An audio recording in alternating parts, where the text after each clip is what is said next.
Are cruise tips a tip or a tax? Let's dive into it. We're not here to debate whether you should tip or not. I mean, come on. We all know how tirelessly the crew works, sending their hard-earned money home to support their families. But here's the thing. Should cruise lines rethink the name Gratuities and switch it up to service fee? Hey there, it's Thia of Traveling with Thia, back again with another cruise chat.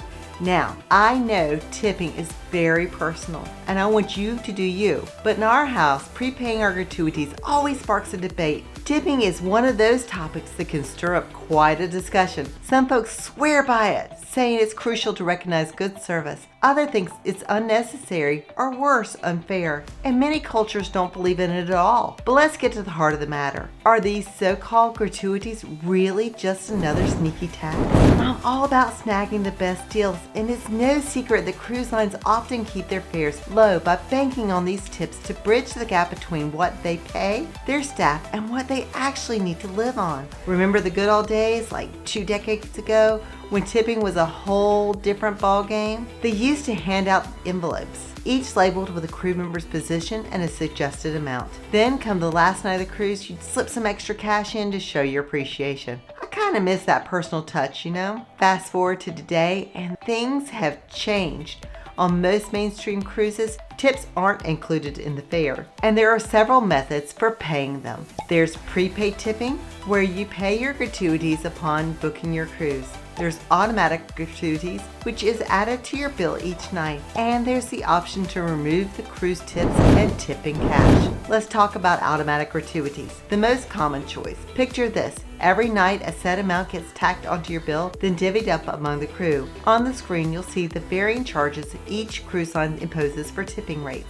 It varies from a modest $12.50 per cruise per day on Costa to a hefty $25 per day for suite or haven guests on Norwegian cruise lines, and that does not include the butler. And if you're on Royal Caribbean, it's broken down like this.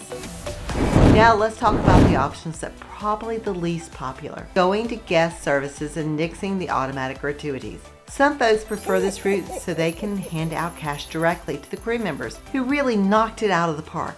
They argue that the back of the house staff, like dishwashers, deserve a fair wage without relying on tips. Some also worry that the cruise line is dipping their hands into that till. These people believe that a gratuity, as defined by the dictionary, is money given out of no obligation or extra for some service provided. So why should the dishwasher get a tip? Why shouldn't the cruise line be paying them what they deserve? Now, prepaid gratuities, the option I'm least keen on. Sure, it's convenient to have everything paid in advance. It also can save you some money if the cruise line lets you know that their gratuities are going up. And it's nice to bundle everything together and have everything paid for in advance. Say you're doing the drink package and your prepaid tips, then you know at the end of the cruise you have no money out of pocket. But here's the thing. Tipping is meant to be a reward for exceptional service. How can I predict 6 months in advance that Bob, my cabin attendant, is going to do an outstanding job and go above and beyond? Or that Sally, the dishwasher, is pulling double duty in the kitchen? So what's the workaround? Some cruisers go to guest services, like I've said before, and cancel the prepaid tips, opting instead to tip in cash. Some like to add extra to the automatic gratuity. Others get creative, like one person who brings treats for their cabin attendant every day, or another who leaves cash in these cool cruise thank you cards from Amazon, complete with a personal note. I have heard from crew members that they prefer cash over gifts. They've got families to support back home, after all. But what really grinds my gears is when you've already tipped, either automatically or prepaid, and this crew still expects more. Not that they don't deserve everything, they work so hard. But take for instance the cabin attendant who wrote her name on top of one of the envelopes she left in our cabin. We were planning on tipping her extra anyway, but it felt like she was just handing out her hand asking for it. We feel immensely grateful to be on a cruise, and we deeply appreciate the sacrifice the crew makes by being away from their families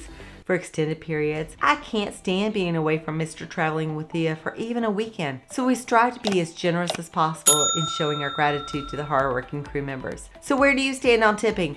Are you team tipping or team taxing? Drop me a comment below and let's keep this conversation going.